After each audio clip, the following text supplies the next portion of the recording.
Thanks, Fifi. I think we must be careful when we talk about us missing our targets, because we only missed one target.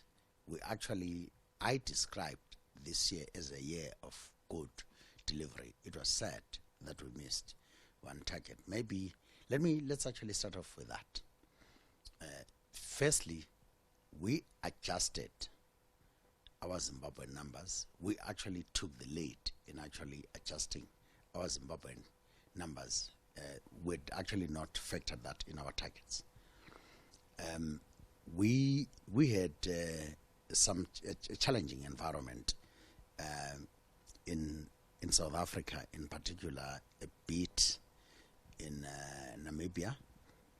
We actually saw our personal finance book taking quite a big knock as a result of morbidity and mortality. Put simply, our life assurance claims being much higher on the life side and on the disability side. There's the one aspect of it from a customer point of view, in that we actually paid all those claims. It's actually good for customers. It's something that you generally cannot predict. But also, in the past, you actually adjust the reserves of an insurance company. So in the past, with much higher reserves that we released compared to what we did in the year under review, if you add the Zimbabwean adjustment to that, that's actually what caused it. But the operating environment was tough in South Africa. Last year was the year when the economy was essentially not growing, with petrol price hikes, with VAT rate increases. And we are at the end of the queue when it actually comes to people spend. Right.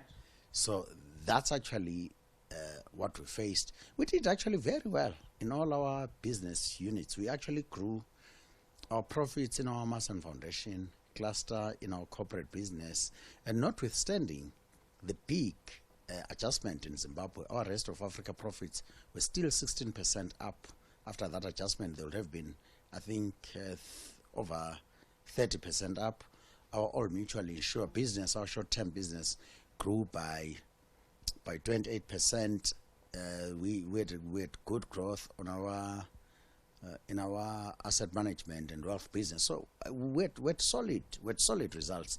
So going back to the other targets that, by the way, we did not miss, our return on net asset value, we had promised the market that will come in at about 17.4%.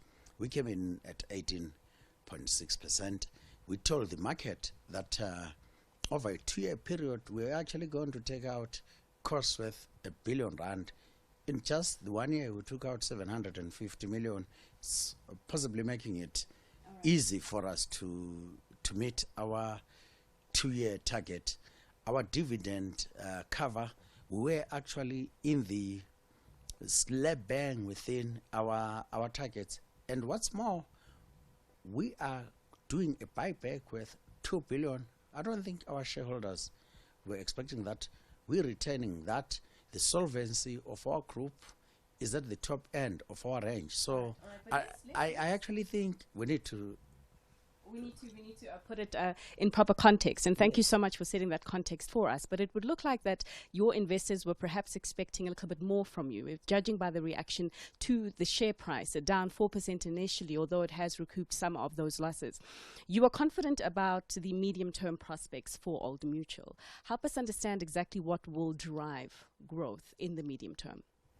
Well, we also say that to the market 2 years ago, we're going to focus on what we called our 8 battlegrounds. We've actually done very well in those.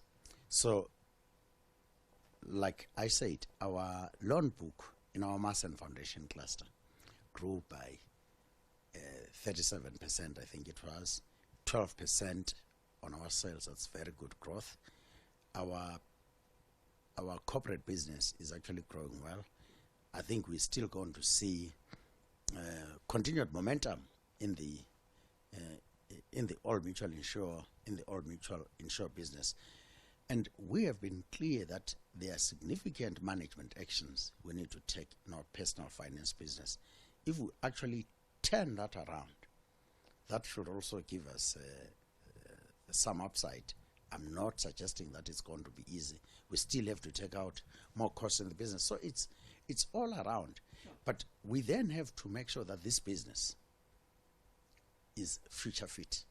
The work that we've actually done, even on the IT and the digital aspect on the side of our business, has actually been exciting. Today, we've got more than 64 bots doing a whole lot of things. On a lighter note, I was saying to people, I know that we are not replacing the CEO with a robot, but we've got 64 robots performing some of what was mundane stuff. So we now, that is now helping us to save over 1.4 million minutes.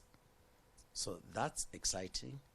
What we've done on the digital stuff is also exciting.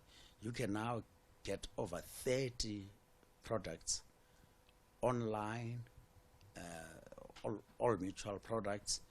You can actually see quite a lot of your investments or your solutions within all mutual through one portal. So there's a lot of exciting things that have happened, and I think which actually right us to face the future with a lot of confidence. All right, very much confident investors, I'm sure, that you are readying your business for the future. But let's talk about the share buyback program that you have announced today. What is the rationale for it? Well, the rationale for it is actually quite simple. We promised also, amongst other things, that we're going to be very good at managing our capital. We've actually managed the business very well. We've got capital that we do not necessarily need, and we are comfortable that we are running the business very well.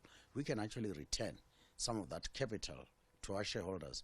So we're actually returning it in the form of a share buyback.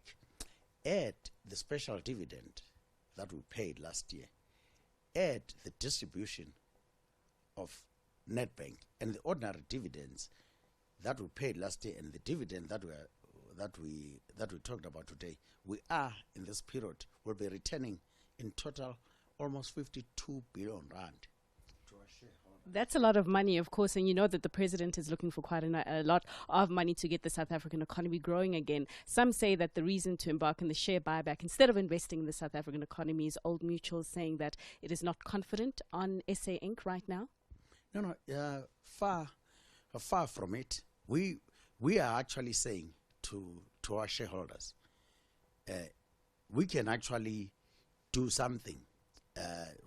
We actually believe that our share is actually is in a way undervalued. So we will actually create more value for our shareholders. What's your ideal value for that share price? What are you targeting? Well, we're not targeting anything. We actually talked about our group equity value per share, which is a rough estimate of what we think it ought to be. It is slightly north of 25, and our share is trading closer to 21, I think it is. So we actually think we're giving value to our shareholders by buying back our share. Well, I mean, we could have paid it, quite frankly, as a form of dividend.